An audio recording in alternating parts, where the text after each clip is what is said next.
নমস্কার, আপনারা দেখছেন নিউজ নাও। আমি রয়েছে সংযুক্তা। চোখ রাখছি এই মুহূর্তের সংবাদে।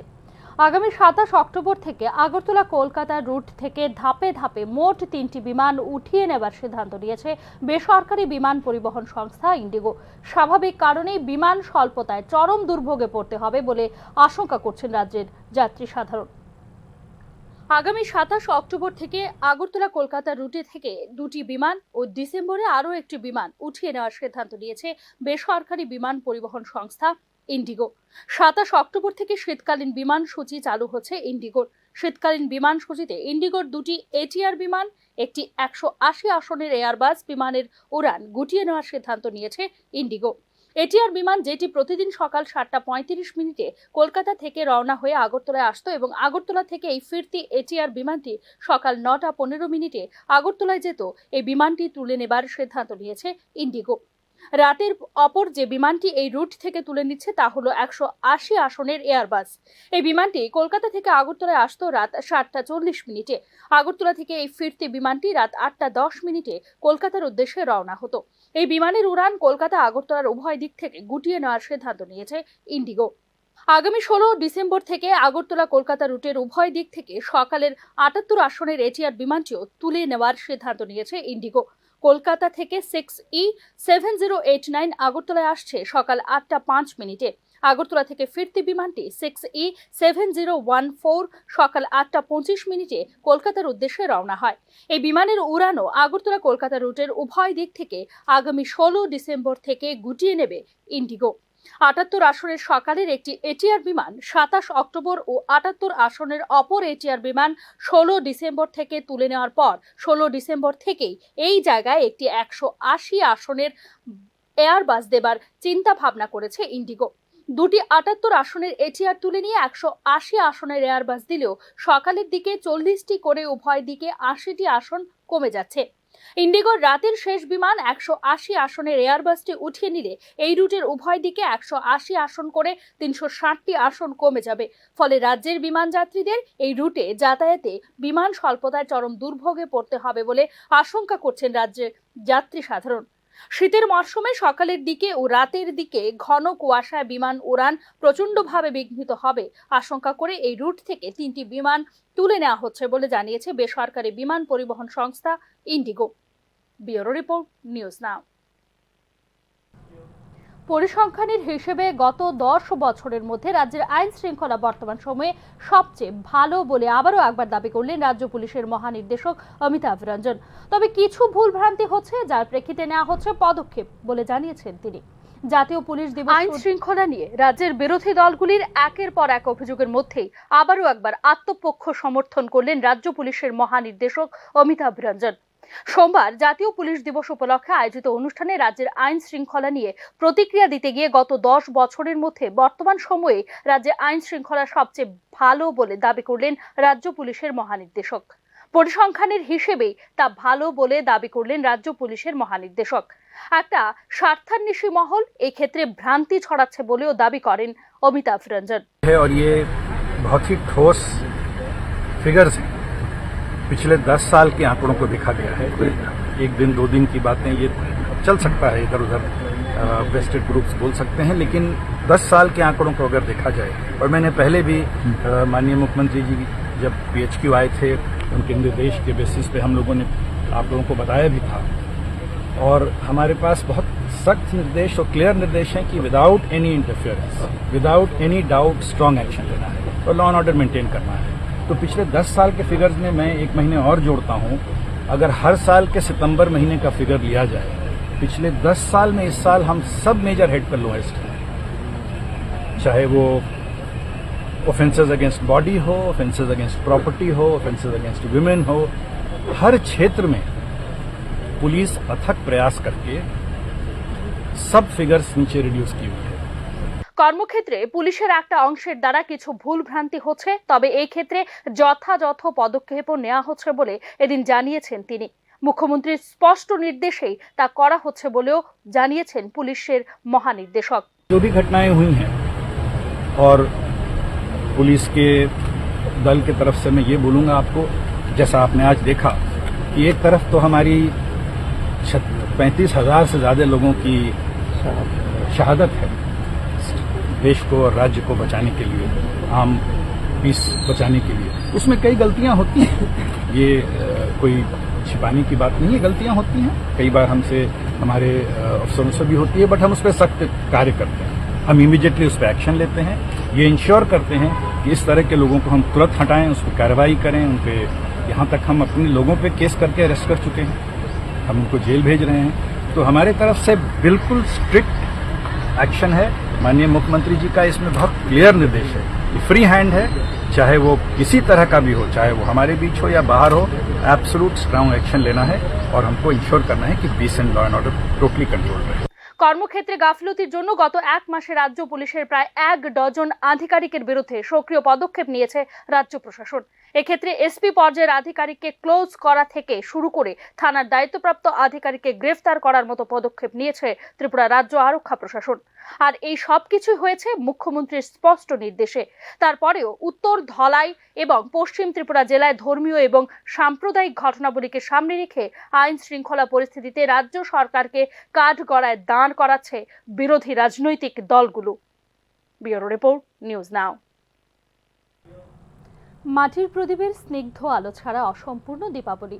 আসন্ন দীপাবলিকে সামনে রেখে তাই মাটির প্রদীপ তৈরিতে ব্যস্ত মৃৎশিল্পীরা। ডিজিটাল যুগেও প্রদীপের আলো দিয়েই দীপাবলিতে দূর হয় জগৎ সংসারের যাবতীয় অন্ধকার। সমস্ত মলিনতা দূর করে অভয় দান করেন শক্তিরূপিণী মা। আগের মতো ব্যাপক চাহিদা না থাকলেও দীপাবলি উৎসবের সময় মাটির প্রদীপ বিক্রি করেই কিছুটা আর্থিক লাভের মুখ দেখেন মৃৎশিল্পীরা। তেলিয়ামুড়া মহকুমার করৈলং এলাকা থেকে প্রদীপ তৈরির চিত্র উঠে এলো সংবাদ মাধ্যমের ক্যামেরার লেন্সে।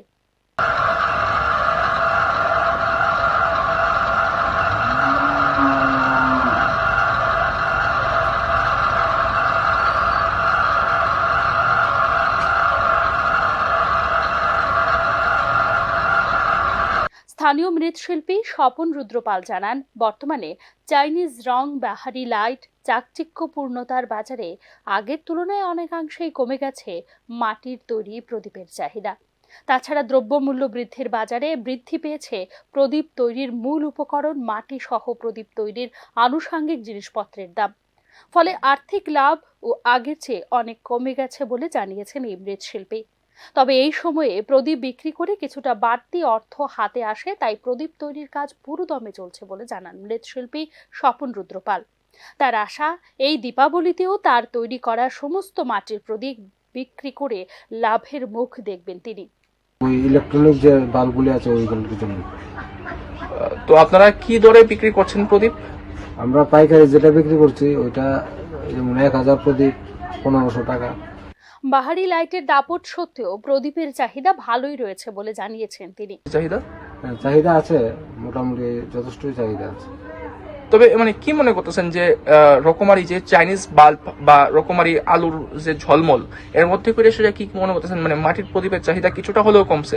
আগের তুলনায় কিছুটা হলেও চাহিদা কমেছে। মাটির প্রদীপের মসৃণ আলো আলোকিত করুক জগৎ সংসার, ঘুঁচে যাক সমস্ত দুঃখ কষ্টের গ্লানি। আলোর উৎসব দীপাবলি উজ্জ্বল হোক প্রদীপের স্নিগ্ধ আলোতে। ব্যুরো রিপোর্ট, নিউজ নাও। যাতায়াতের একমাত্র রাস্তা সম্পূর্ণ ভেঙে বিপর্যস্ত জনজীবন। কমলপুর মহকুমার দুর্গাচৌমুহনী আরডি ব্লকের অন্তর্গত মায়াছড়ি পঞ্চায়েতের 6 নম্বর ওয়ার্ডের নতুন বাগান এলাকার মানুষের যাতায়াতের একমাত্র রাস্তাটি ভেঙে প্রায় দুটুকরো হয়ে গেছে। এ ব্যাপারে প্রশাসন নির্বিকার, এলাকায় বসবাসকারী মানুষের মধ্যে ক্ষোভের সঞ্চার। কমলপুর দুর্গাচৌমুহনী আরডি ব্লকের অধীন মায়াছড়ি পঞ্চায়েতের 6 নম্বর ওয়ার্ডের নতুন বাগান এলাকার বাসিন্দা সবাই শ্রমজীবী অংশের মানুষ। এই এলাকায় পূর্ত দফতরের অধীনে পিচের রাস্তাটি গত বছর বৃষ্টি ভাঙতে শুরু করলেও রাস্তাটি সারাইয়ের উদ্যোগ নেয়নি। কিন্তু চলতি বছরের বন্যায় রাস্তাটি সম্পূর্ণ ভেঙে যোগাযোগ বিচ্ছিন্ন হয়ে পড়েছে। গ্রামবাসীরা প্রাণের ঝুঁকি নিয়ে চলাচল করতে বাধ্য হচ্ছেন। নতুন বাগান সহ 6 নম্বর ওয়ার্ডের বসবাসকারীদের অভিযোগ, পঞ্চায়েতের প্রধান থেকে মেম্বার কেউই এলাকায় আসেন না। রাস্তা ভেঙে যোগাযোগ বিচ্ছিন্ন, গ্রামে পানীয় জল নেই, বিদ্যুৎ নেই, নেই কোনো স্বাস্থ্য কেন্দ্র। কোনো মুমূর্ষ রোগীকে কমলপুর বিমল সিংহ মেমোরিয়াল হাসপাতালে নিয়ে যেতে হলে মানুষের প্রাণ ওষ্ঠাগত হয়ে যায়, যার ফলে এলাকার মানুষের মধ্যে তীব্র ক্ষোভ সৃষ্টি হয়েছে। নতুন বাগান এলাকা কিছু না, জল পানিও একটা বানায় রাখছো ওইখানে, ওইটাও চালু এখন পর্যন্ত হয়েছে না, পানি পায় না মানুষ। ওয়া কি লাভ, এটার দেখিয়া আর ইয়ে করিয়া কিচ্ছু করে না। এটা তো আপনারা প্রধান বা প্রধান সবাই উপপ্রধানরা জানে, জানাইছেন সবাই না? জানে, সবাই জানে এইসব রাস্তাঘাট যেমন হয়েছে, এটা পানির প্রবলেম সবাই জানে। আজকে থাকি না, দীর্ঘদিন ধরিয়া এটা দেখতেই আছে এরা। যে ইলেকশন আইব ওই সময় আইব এরা। ইলেকশন সবে দেখবে দাদা বন্ধু কই আইব, এবার পরে কর্মইটা করিয়া শেষ। ইলেকশন পার হয়েছে শেষ, কিচ্ছু নাই আর। নতুন বাগান আমরা কোনোদিন কে জানে, হয়তো না কে জানে আর। কারেন্টের সুবিধা নাই, জলের সুবিধা নাই, রাস্তাঘাটের সুবিধা নাই, কোনোটা সুবিধা নেই। কারেন্ট এক মহিনার মধ্যে যদি 10 দিন বা 15 দিন থাকে, 15 দিন কারেন্টই থাকে না। তো আপনারা যে পঞ্চায়েতের কাছে কোন বা এখানে যে বিলাসরা পঞ্চায়েত আছে, এখানে যে মায়াছড়ি পঞ্চায়েত আছে, তাদেরকে আপনারা কোনো প্রধান উপপ্রধানরা জানান না যে আমাদের এই সুযোগ সুবিধা দাও? প্রধানমন্ত্রী কে হয়েছে যে আমরা জানিয়ে না, তো কারে গিয়া কইম, আমরা চিনিয়ে না, কারে গিয়া কইম। এই বিষয়ে মায়াছড়ি পঞ্চায়েতের উপপ্রধান সব্যসাচী গোয়ালাকে প্রশ্ন করা হলে তিনি জানান তিনি রাস্তার ভাঙনের ঘটনা অবগত আছেন এবং তিনি এই ব্যাপারে ধলাই জেলার ডিএম ও স্থানীয় পূর্ত দফতরের আধিকারিককে জানিয়েছেন, কিন্তু যাতায়াতের ব্যবস্থা না থাকায় রাস্তা তৈরির জিনিসপত্র নেওয়া সম্ভব হচ্ছে না। এ বিষয়ে স্থানীয় পূর্ত দপ্তরের এক্সিকিউটিভ ইঞ্জিনিয়ার এস দেব সরকার বলেন তিনি রাস্তা ভাঙনের ঘটনা জানেন, রাস্তা নির্মাণের অ্যাসেসমেন্ট পাঠানো হবে এবং ইতিমধ্যেই তিনি এলাকা পরিদর্শনে যাবেন। এদিকে মায়াছড়ি পঞ্চায়েতের উপপ্রধান এবং পূর্ত দফতরের এক্সিকিউটিভ ইঞ্জিনিয়ারের বক্তব্যের মধ্যেও কোনো মিল খুঁজে পাওয়া যাচ্ছে না। জীর্ণ অবস্থায় আছে, তো এই অবস্থায় আপনার কি মানে আপনি কি কোনো ভূমিকা নিয়েছেন রাস্তা মেরামতের জন্য? অবশ্যই আমি ভূমিকা নিয়েছি। পুজোর আগে একটা বৃষ্টি হয়েছে, এই বৃষ্টিতে রাস্তাটা টিলার জল নেমে রাস্তাটা ভেঙে গেছে প্রায় 2 টুকরো। তো চা বাগান অধিষ্ঠিত এলাকা নতুন বাগান, আমরা আমাদের এই বাগানের নিউ ডিভিশন। তো এখানে আমরা একটা ডিএম সাহেব যখন এসেছিলেন তখন একটা ব্রিজ স্যাংশন করে দিয়েছে। এই ব্রিজটার কাজ শুরু করতে পারছে না কারণ গাড়ি যাওয়ার রাস্তা নাই। এখন প্রশ্ন হলো, মায়াছড়ি পঞ্চায়েতের বাসিন্দাদের ভোগান্তির জন্য দায়ী কে? সংশ্লিষ্ট দফতরের কর্তা বাবুদের ও পঞ্চায়েত প্রধানদের দায়িত্ব জ্ঞানহীনতার জন্য শুধুমাত্র এলাকার শ্রমজীবী মানুষগুলোকে প্রতিদিন ভোগান্তির শিকার হতে হচ্ছে। সংশ্লিষ্ট পূর্ত দফতরের কাছে এর সঠিক ব্যাখ্যা খুঁজে পাওয়া যাবে কি? ব্যুরো রিপোর্ট, নিউজ নাও। এখন সময় একটি বিজ্ঞাপন বিরতির, ফিরছে বিরতির পর দেখতে থাকুন নিউজ নাও। আপনি দেখছেন নিউজ নাও, আমরা জানি কোনটা খবর।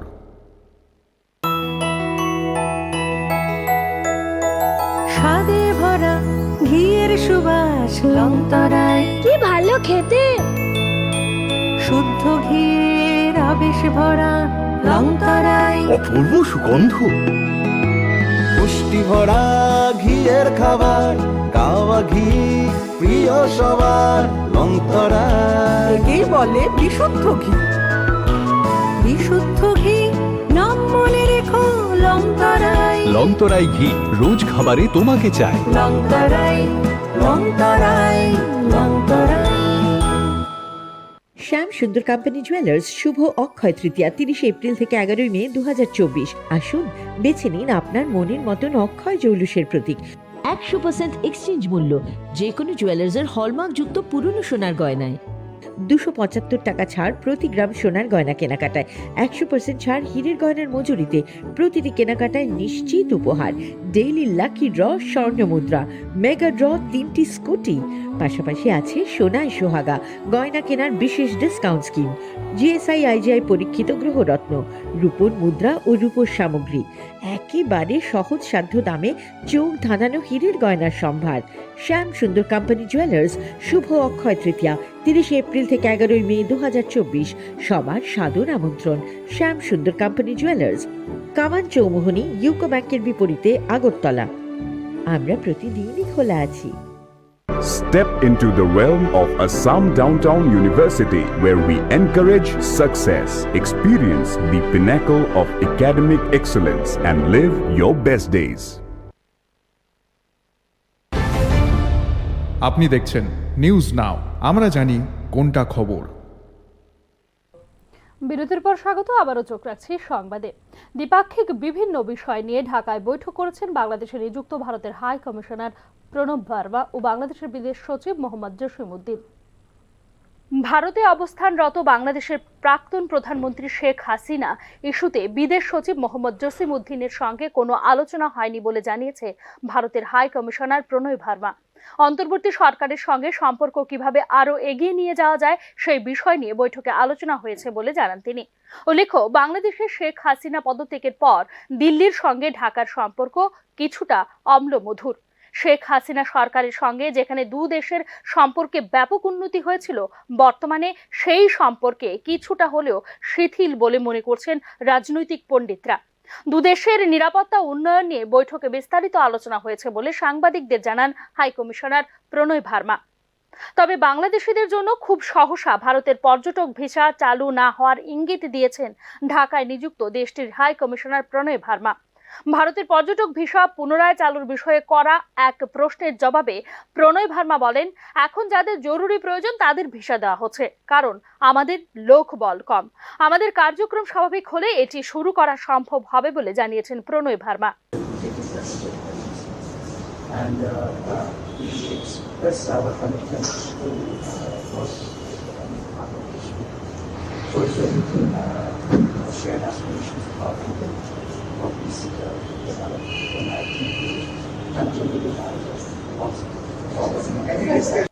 ভারত বাংলাদেশের পারস্পরিক নির্ভরশীলতার সম্পর্ক আরো এগিয়ে নিয়ে যাওয়ার উপর জোর দেন ভারতের হাই কমিশনার প্রণয় ভার্মা।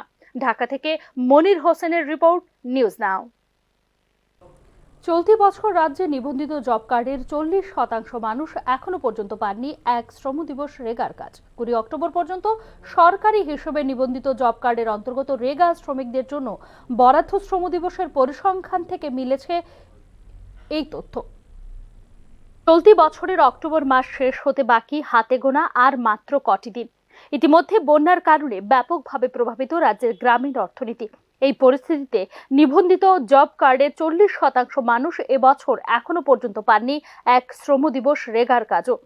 অভূতপূর্ণ বন্যার এই বছরে এখন পর্যন্ত 1,30,667টি পরিবারে একদিনের কাজও জোটেনি রেগা প্রকল্পে।